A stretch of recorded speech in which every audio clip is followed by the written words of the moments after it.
Support comes from the Missouri Forest Products Association. Missouri produces wood pallets, railroad ties, white oak barrels, hardwood floors, and more. Details on the variety of products made in the state are at choosewood.com. It's Monday, January 9th. This is The Gateway. I'm Wayne Pratt. Midwest states are paving the way for more large-scale indoor animal feeding operations called CAFOs. The huge amounts of manure they produce is worrying rural residents. Guess who can hardly stand to live on their farms anymore because of the stench of the CAFOs just across the fence. We'll have more on the debate over CAFOs in just a few minutes. Former alderman, a sitting representative, and a current member of the St. Louis School Board are among the 41 people running for seats on the Board of Aldermen in the March primary. St. Louis Public Radio's Rachel Littman reports. A 2012 charter amendment downsized the board from 28 members to 14. That led 10 incumbents to make the decision not to run again.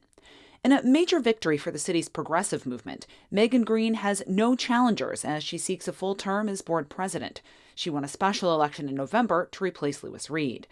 State Representative Rasheen Aldridge wants to represent the 14th Ward, which stretches along the east side from downtown to O'Fallon Park. Alicia Saunier, one of the youngest people elected to the school board, wants to represent the 7th Ward, which includes neighborhoods like Fox Park and Tower Grove East. And Jennifer Florida and Ken Ortman hope to return to City Hall. Both have failed at previous re-election attempts. The primary is March 7th. I'm Rachel Littman, St. Louis Public Radio. Air quality testing resumes today at Maplewood Richmond Heights Elementary after mold was found in some areas of the school.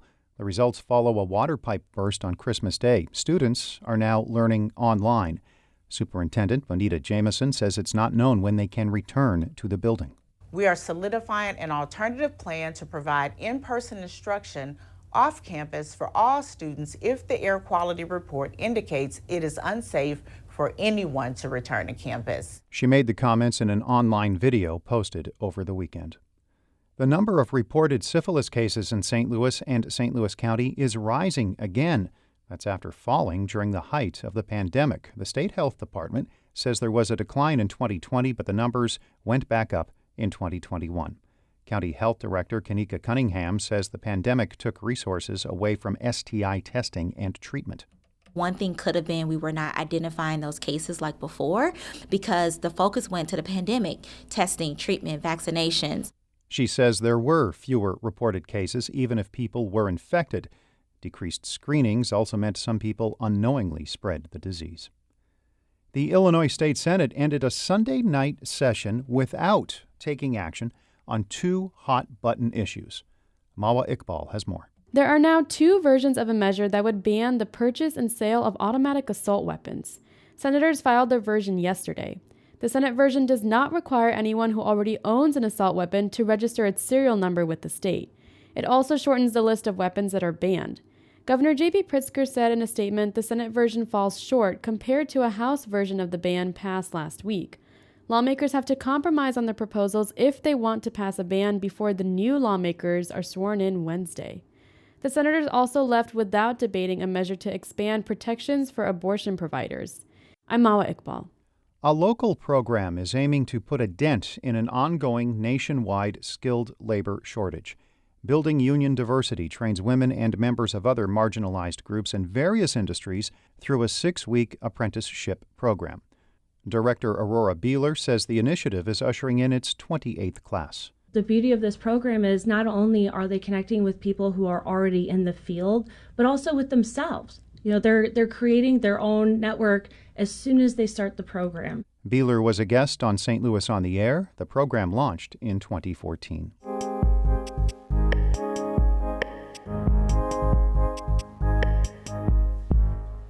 Iowa has almost 4,000 concentrated animal feeding operations, commonly called CAFOs.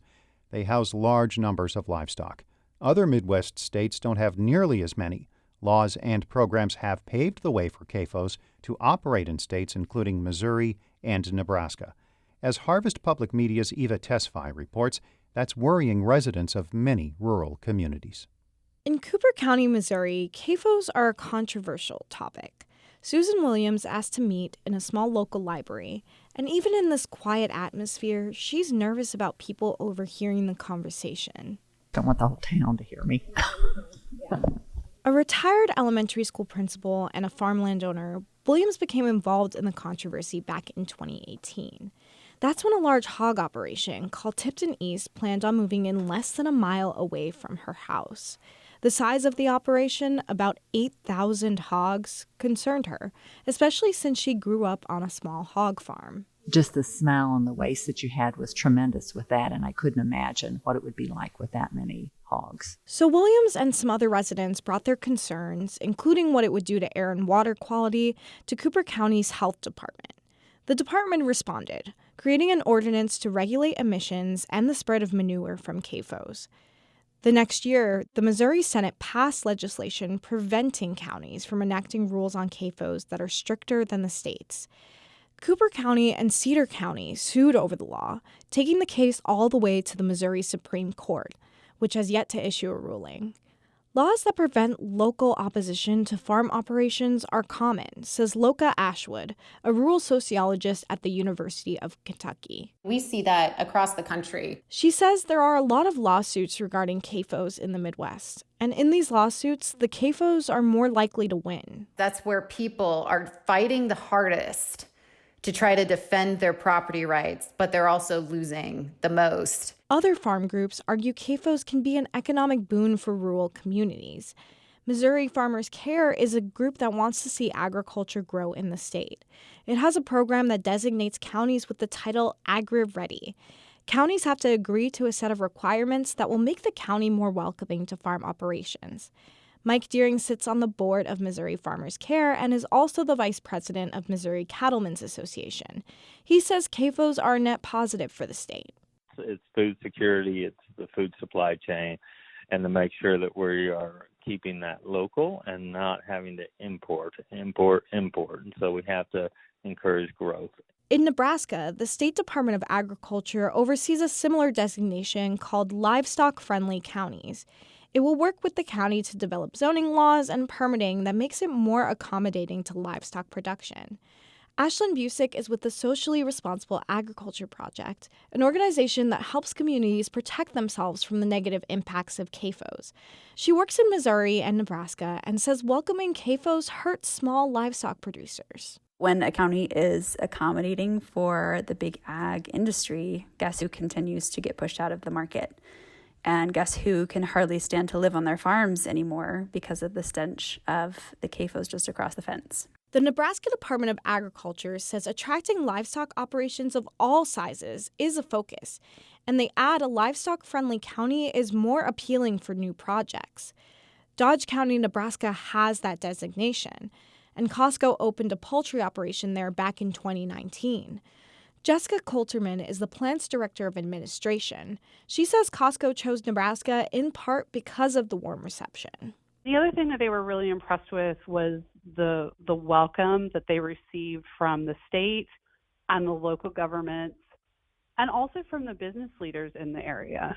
Back in Cooper County, Missouri, farm owner Susan Williams is still waiting for the state's Supreme Court to rule on whether local governments can regulate CAFOs. But whatever the ruling is, she says residents have to keep paying attention. The fight's not ever going to be over. I think this public is always going to have to be vigilant to make sure that the public's interests are taken into account just as much as any industry. But she's also optimistic because she says now people are more informed about CAFOs. For Harvest Public Media, I'm Eva Tesfaye.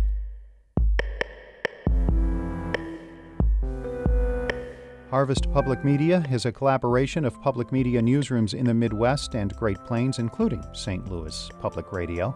The Gateway is a production of St. Louis Public Radio, a listener-supported service of the University of Missouri St. Louis. Music by Ryan McNeely of Adult Fur. I'm Wayne Pratt.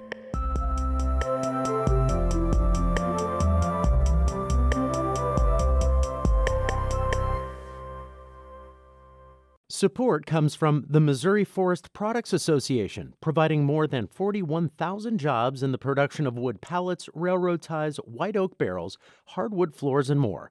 Details at choosewood.com.